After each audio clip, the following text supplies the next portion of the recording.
A brand new ship, 16 days old, tied to a fitting dock in Portland, Oregon, cracks almost completely in two. No storm, no torpedo, no collision. She is sitting in calm water. That is not a hypothetical.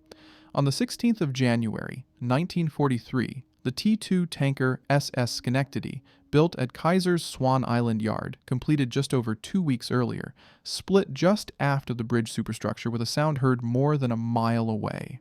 The fracture tore through her deck, both sides, the longitudinal bulkhead and the bottom girders. The center section of the hull jacked upward out of the river, while the bow and stern settled into the silt. Only the bottom plating kept her in one piece. She had never carried cargo. She had never left the dock. This happened during wartime. Shipyards were turning out vessels at a pace nobody had seen before or has seen since. The whole idea was speed. Get hulls in the water faster than German U-boats could put them on the bottom. And it worked. Mostly. American yards were launching roughly 3 ships a day by 1943. The record holder, SS Robert E. Peary, went from first keel plate to launch in 4 days, 15 hours, and 29 minutes, finished 3 days after that. A publicity stunt, sure, but it showed what the system could do. The system being, take a simple British cargo ship design from J.L. Thompson and Sons of Sunderland, originally a late 19th century tramp steamer updated in 1940 for the British Ocean class. Around 441 feet long, about 7,200 tons deadweight, powered by a 2,500 horsepower triple expansion steam engine that was old-fashioned even then, but dead reliable. The U.S. Maritime Commission took that design, swapped in oil-fired boilers, and made one decision that changed everything. Replace riveting with welding for most hull seams, and build the ships from prefabricated sections craned into place on the slipway. That single switch, rivets to welds, is why roughly 2,700 Liberty ships could be built between late 1941 and 1945. It is also why more than 1,000 of them developed serious cracks, and somewhere between 3 and about 19 of them literally snapped in half, depending on who is counting and what they count. The number disagreement matters, and I will come back to it. For now, the point is, Schenectady was not a fluke.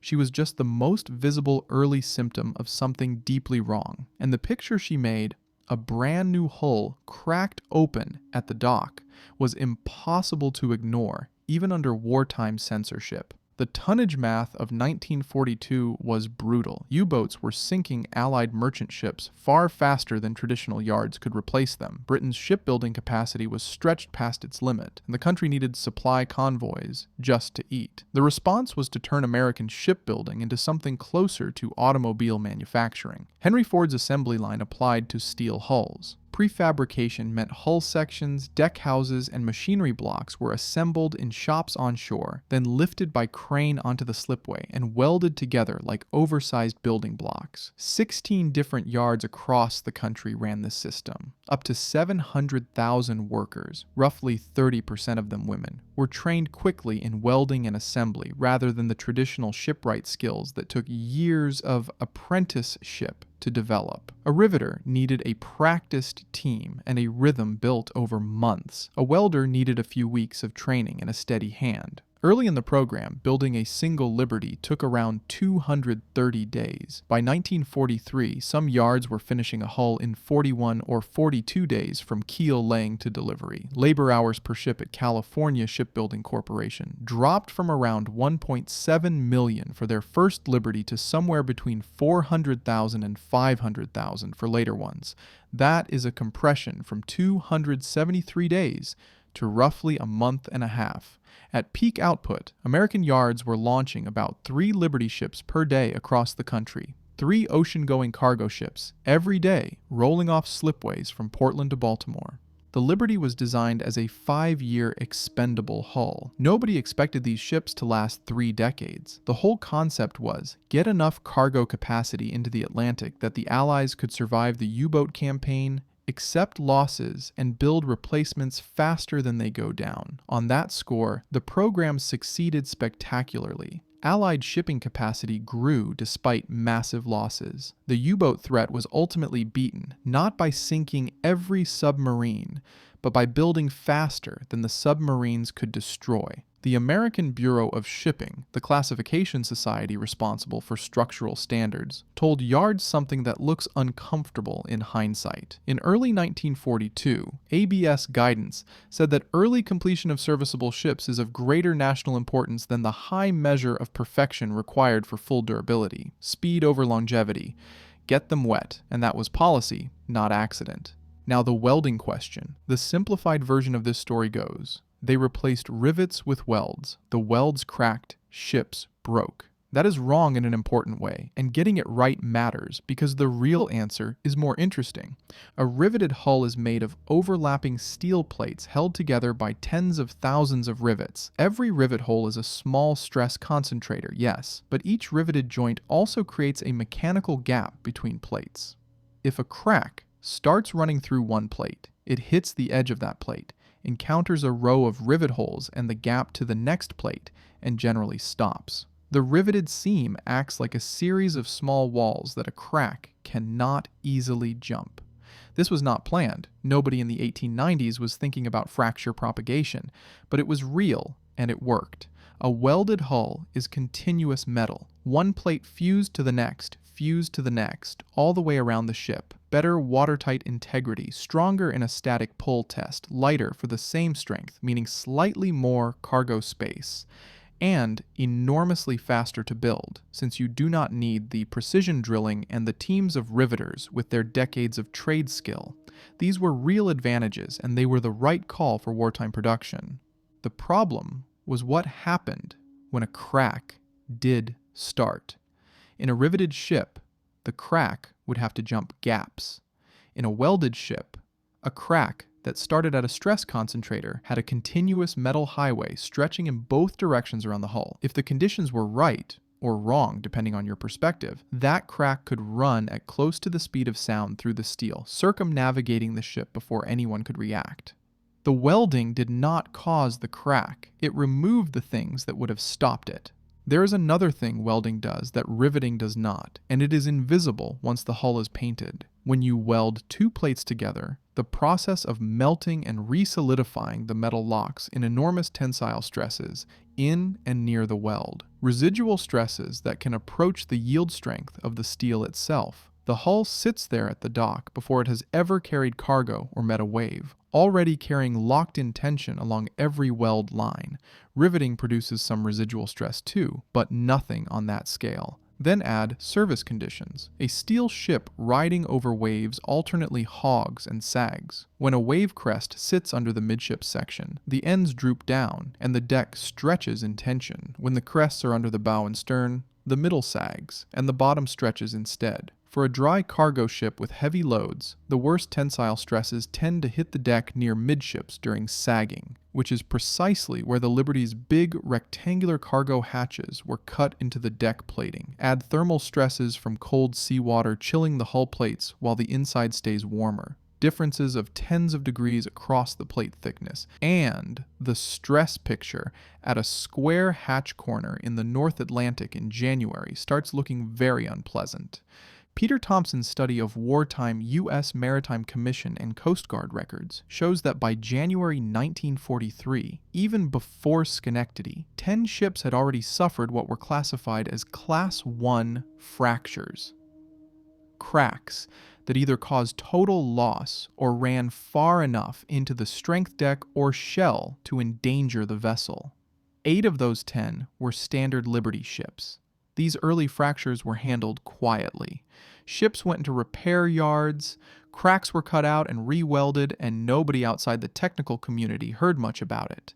Schenectady blew the lid off that because she cracked in full view of Portland. Thompson notes that by early February 1943, editorials in the New York Journal of Commerce were already asking whether speed without durability was worth anything. The months around Schenectady brought more of the same. On February 12, 1943, the ore ship Belle Isle cracked her deck in calm seas. The fracture ran partway down the sides, and only riveted side seams stopped it from going all the way through. That detail is worth noticing. A riveted section of the hull stopped a crack that the welded sections could not. On February 16th, the Liberty ship Henry Wynkoop fractured her deck. while being loaded in New York Harbor. On March 29th, the tanker SO Manhattan broke in two just after leaving New York Harbor, calm water again. What made all of this confusing and frightening was the pattern. These failures were not happening in hurricanes or after torpedo damage. They were happening in harbors, at docks, in moderate seas. The steel was failing under loads it was supposed to handle easily, and the failures sounded like explosions, sharp, loud cracks audible hundreds of meters away. This was not metal slowly bending or fatiguing over years. This was steel snapping all at once, like breaking a ruler across your knee, except the ruler was a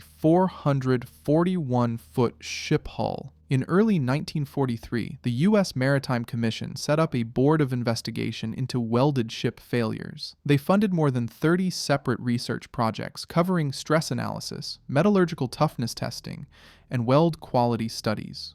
Already by February through April 1943, before the full picture was clear, interim design changes were mandated. More generous radii at hatch corners, modifications to shear straight cutouts, limits on automatic welding in certain critical joints. These were educated guesses. Nobody yet understood the complete mechanism. But they were good guesses, and they started reducing the worst failures even before Constance Tipper and the metallurgists had finished their work. On the 24th of November, 1943, the Liberty ship SS John P. Gaines was sailing near the Aleutian Islands on only her second voyage. She had been launched from Oregon Shipbuilding Corporation's yard, a Kaiser operation in Portland, the previous July. She was about 40 miles south of Chirikoff Island, in heavy weather but not conditions outside what a cargo ship should survive, when her hull broke in two. The bow sank quickly. The stern floated long enough to be grounded. 11 people died, 3 merchant crew, 1 armed guard sailor, 7 soldiers being transported. John P. Gaines is the disaster you point to when someone says the cracking was just a maintenance problem or a cosmetic issue. People drowned because the hull of a 4-month-old ship snapped open in cold water.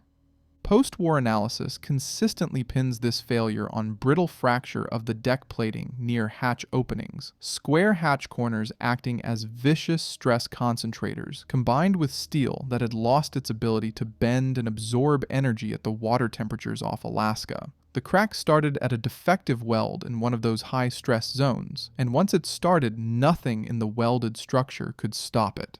The first instinct from maritime authorities and the public alike was to blame the welders, and honestly, there was material to work with. The workforce was huge and new. C.E. Wilson of the War Production Board documented cases of what was called slugging at the Bethlehem Fairfield Yard in Baltimore, filling weld grooves with unfused metal and just capping the top with a thin bead that looked good but had almost no structural strength underneath. Welders cheated on qualification tests or had other people take the tests for them. Supervision in some yards was poor. X-ray inspections of early hulls turned up real defects. Lack of fusion between weld and parent metal, slag trapped in joints, porosity, undercut at weld toes, unground arc strikes that left notches in the steel. All of these are legitimate quality problems, and the U.S. Maritime Commission's response, tightening welding procedures, increasing inspection, was reasonable. But the cracking kept happening, even on ships with decent weld quality, even in cold water that should have been well within the operating envelope of a steel cargo ship. Something else was going on, and a metallurgist at Cambridge named Constance Tipper would eventually explain what it was. Constance Fligg Tipper was asked by the British government to investigate why Liberty ships and similar welded cargo ships kept cracking in cold North Atlantic convoys. What she did was straightforward in concept,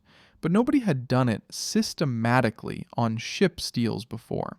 She obtained steel samples from ships that had cracked and ships that had not. She machined notched test bars from those plates, small specimens with a deliberate V-shaped groove cut into one face, designed to concentrate stress the way a hatch corner or weld defect does on a hull. She ran impact tests at temperatures matching North Atlantic winter conditions, which is to say, cold, and she looked very carefully at what the broken surfaces looked like. What she found was a sharp transition in behavior. Above a certain temperature, the steel fractured in a ductile way. The metal stretched, deformed, tore apart slowly with a rough, fibrous fracture surface. You could see the material had fought back, had tried to absorb the impact. Below that temperature, the same steel fractured in a brittle way, flat, shiny, crystalline, like snapping a ceramic tile. Almost no energy absorbed. The break happened all at once with almost no warning. The temperature where this switch occurred was different for different batches of steel, and this variation turned out to matter enormously. Steels from ships that had cracked showed their ductile to brittle transition at higher temperatures than steels from ships that had not cracked, meaning the cracked ship's steel turned glassy at temperatures that were still relatively mild, sometimes well above freezing. A plate with a transition at 40 degrees Celsius is a plate that behaves like glass in any ocean water on Earth, and some of those plates were welded into Liberty hulls and sent into the North Atlantic in winter. Tipper's conclusion went against the early consensus. Welding was not the root cause. Poor welds could start a crack, yes, a defect, an arc strike, a slag inclusion. All of these could be the initial notch. But even a sound weld in good plate would fail in a brittle way if the steel was below its transition temperature. The material itself was the fundamental problem. The welds just happened to be where cracks like to begin, and the continuous welded hull was the road the crack traveled on once it started. Her method, using impact testing to screen steel batches by their transition behavior, became known as the Tipper test. It was not a brand new invention. Charpy impact testing had existed since the early 1900s. What Tipper did was apply it systematically to real ship steels at real service temperatures and connect the results to actual ship failures. That connection had not been made before, and it changed how the entire industry thought about steel selection. I want to spend some time on the Charpy impact test because this is the tool that made the invisible visible, and it is beautifully simple in its design. Take a small rectangular bar of steel, 10 mm by 10 mm by 55 mm in the classic version. Machine a V-shaped notch on one face, 2 mm deep, 45-degree angle, small radius at the root. Put the bar in a rigid support frame, notch facing away from where the hammer will strike.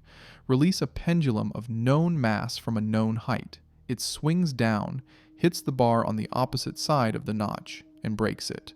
Now measure how high the pendulum swings after impact. The difference in potential energy between the starting height and the post-impact height is the energy the steel absorbed in breaking. A tough, ductile sample soaks up a lot of energy. The pendulum barely swings past the break point. The fracture surface is rough and dimpled. A brittle sample absorbs almost nothing. The pendulum sails back up nearly to its starting height, and the fracture surface is smooth, flat, and shiny with a crystalline texture. One test gives you one number. The power of the method shows up when you do temperature sweeps. Take dozens of identical specimens from the same plate. Cool some in ice baths, others in dry ice, others in refrigerated chambers. Run the impact test at each temperature. Plot energy absorbed versus temperature, and for ferritic steels, the body-centered cubic crystal structure used in structural steel, you get an S-shaped curve. High energy absorption on the warm side, the upper shelf, where the metal is ductile. Low energy on the cold side, the lower shelf, where it is brittle. A steep transition zone in between where the behavior is mixed and the results scatter. The convention engineers settled on was to pick a specific energy level, say 21 joules, or about 15 foot-pounds, and note the temperature where the average absorbed energy crossed that line. This became the transition temperature for that batch of steel. For Liberty ship steels, the Ship Structure Committee's post-war analysis measured Charpy transition temperatures on hundreds of plates from failed and intact ships. The results were bad. Steel plates where fracture started, the origin plates, had transition temperatures between about 15 and 65 degrees Celsius, with a mean around 40 degrees Celsius. That is 104 degrees Fahrenheit. At 0 Celsius, or any temperature a North Atlantic convoy would actually encounter, these steels were sitting deep in their brittle range. Plates that managed to stop cracks, arrest plates, had much better toughness, with lower transition temperatures and higher absorbed energy at the same test temperatures. The ship's own steel was a patchwork. Some batches decent, some batches terrible. Whether a crack ran through the entire hull or stopped partway depended partly on which batch of plate happened to be in the crack's path. A ship could have one plate with a transition temperature of 15 degrees Celsius right next to another at 60 degrees, and the difference between a repairable crack and a ship in two pieces could come down to the accident of which steel mill poured which heat of metal on which day, and where the yard happened to install that particular plate. Nobody was tracking this during the war. Steel came in from multiple mills, went into stockpiles, got assigned to hulls based on availability, and welded in wherever the erection sequence demanded. There was no system for matching toughness to location. The idea that you should put your best steel in the highest stress locations, and that you needed impact testing to know which steel was your best, did not exist as practice until after these ships started breaking. The Ship Structure Committee's interpretive report, SS C80 by Harris and Williams, published in 1955, pulled this together into what became the standard explanation. Brittle fracture in a welded wartime ship required three things happening at the same time at the same place. High stress, probably exceeding about 10,000 pounds per square inch locally. This could come from wave-induced bending, plus residual tensile stresses locked into the metal by welding, plus thermal stresses from temperature differences across the plate, a sharp notch or stress concentrator, a square hatch corner, a weld defect, the end of a bilge keel, a cutout in the shear strake, and steel with low notch toughness at the operating temperature, meaning the plate at that location had a transition temperature above the sea temperature and was sitting in its brittle regime. Remove any one of those, and the fracture either does not start or does not propagate catastrophically. This understanding drove every fix that followed. There was one more contributor that post-war researchers flagged, and it deserves mention even if it was secondary to the main mechanism: hydrogen embrittlement in weld metal and the heat-affected zones beside welds. Moist electrode coatings and sloppy welding practice could introduce diffusible hydrogen into the weld during deposition. That hydrogen reduces toughness and makes crack initiation easier, particularly in regions already stressed by residual tension and already compromised by mediocre base metal toughness. It was not the primary driver of the crisis, the ductile brittle transition of the plate steel was, but it made bad situations worse, particularly at yards where electrode storage and welding hygiene were poor. The fixes themselves were surprisingly practical, and some of them were installed during the war, not after. The most important design change was rounding the hatch corners. The original Liberty ships used square or nearly square corners on their cargo hatch openings. A square corner in a plate under tension is a textbook stress concentrator. Local stress at the corner can be many times the average stress in the surrounding plate. Replacing those sharp corners with generous radii and adding reinforcement plates around the openings smoothed the stress flow enormously. This alone eliminated one of the three conditions at the most common crack initiation sites. Designers also retrofitted riveted crack-arresting seams, particularly on T2 tankers, but also on Liberties. The concept: cut longitudinal slots along parts of the hull and cover them with riveted straps. If a brittle crack started running through welded plate, it would hit the riveted zone and be forced to stop or at least slow down drastically, because the crack could not jump the mechanical discontinuity of the riveted joint. This was in effect reintroducing the natural crack-stopping behavior of a fully riveted hull at specific strategic locations, without giving up the speed and watertightness of welded construction everywhere else. Even simpler, stop holes. If a crack was found during inspection, a repair crew could drill a small circular hole at the tip of the running crack. The hole blunts the sharp notch at the crack tip, redistributes the stress, and halts propagation. A quarter-inch hole at the right spot could stop a crack that might otherwise have run 30 feet. Visually, this is one of the most satisfying things in all of fracture mechanics. A tiny circle defeating a catastrophic failure.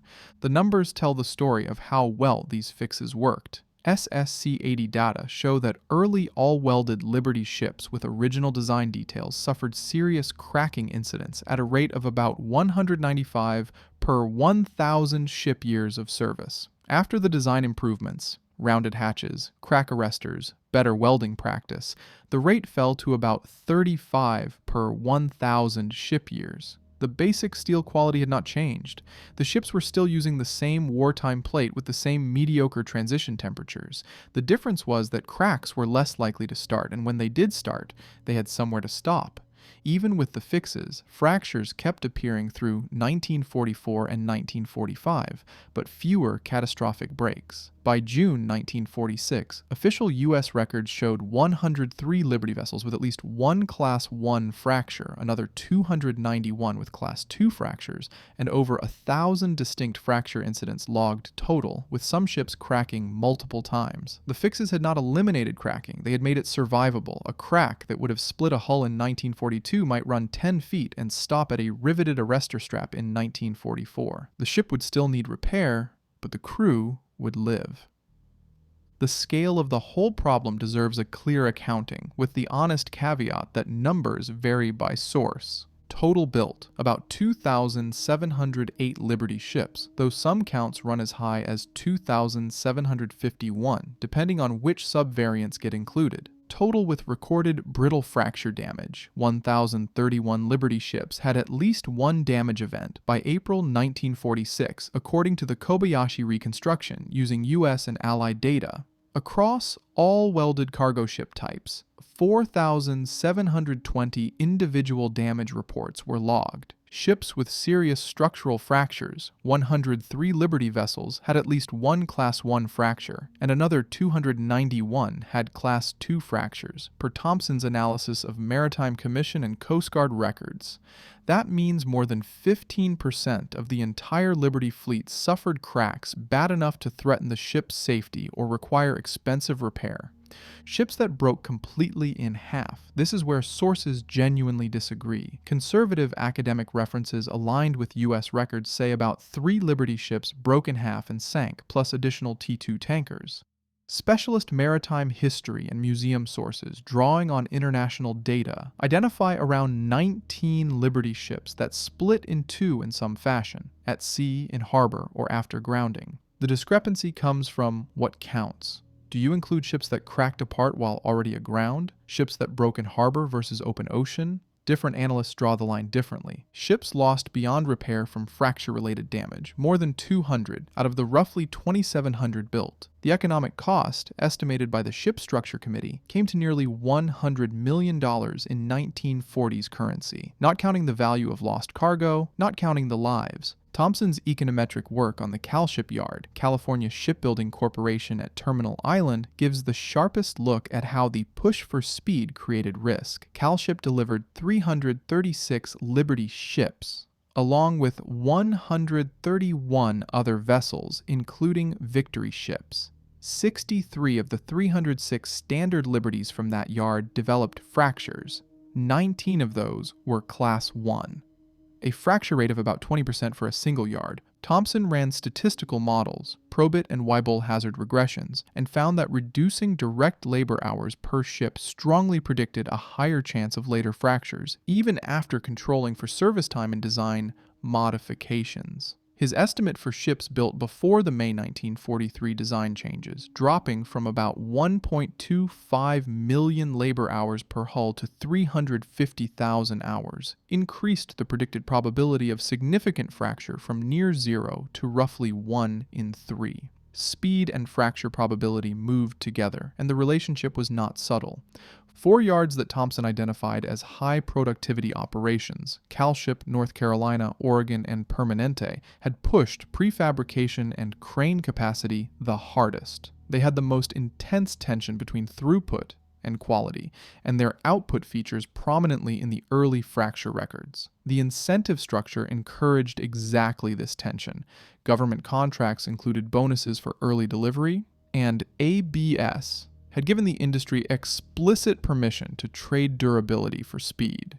The structural vulnerability did not vanish the moment the war ended either. In 1952, the Liberty ship SS Quartet ran aground on a reef at Pearl and Hermes Atoll, was abandoned as a total loss, and subsequently snapped in half at the keel as storm waves worked on the damaged hull. That case was complicated by the reef impact. It was not the same spontaneous brittle fracture mechanism, but it showed that Liberty hulls had limited reserve strength, especially once damaged. They were built to a tight margin, under pressure, with steel that varied wildly from batch to batch, and the margin was often not enough. After the war, the lessons propagated outward. The American Bureau of Shipping and other classification societies rewrote their steel specifications. Instead of caring only about tensile strength and yield strength, which tell you how much load a material can carry before it deforms or breaks under slow, steady pulling, the new rules demanded minimum Charpy impact energy at a specified cold temperature. If a batch of steel could not absorb enough energy in a notched impact test at, say, minus 20 degrees Celsius, it could not go into a ship hull, regardless of how strong it was in a tensile machine. The wartime Liberty steels, semi-killed medium toughness plate, typically had their 15 foot-pound Charpy transition around 70 degrees Fahrenheit, about 21 Celsius. Post-war shipbuilding grades pushed that transition down to about 10 degrees Fahrenheit or lower. That shift gave ships a huge safety margin in cold water. Combined with rounded openings, better weld inspection, and the option of crack-arresting details at critical locations, the change was decisive. Liberty-style brittle fracture vanished from later merchant fleets, even though welded construction remained the universal building method. Two Liberty ships survive today as operating museum vessels, SS John W. Brown in Baltimore and SS Jeremiah O'Brien in San Francisco. You can walk their decks and see the hull plates, the hatch openings, now rounded after wartime retrofits, and the welds that held or did not hold, depending on the batch and the detail and the temperature on a given night in the North Atlantic.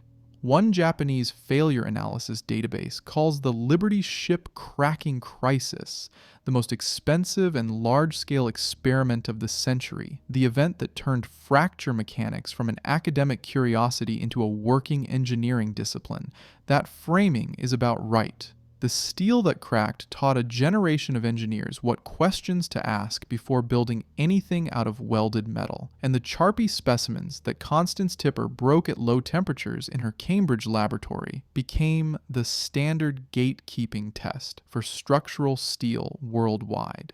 A test still run millions of times a year on every batch of steel that goes into a ship, a bridge, a pressure vessel, or a pipeline.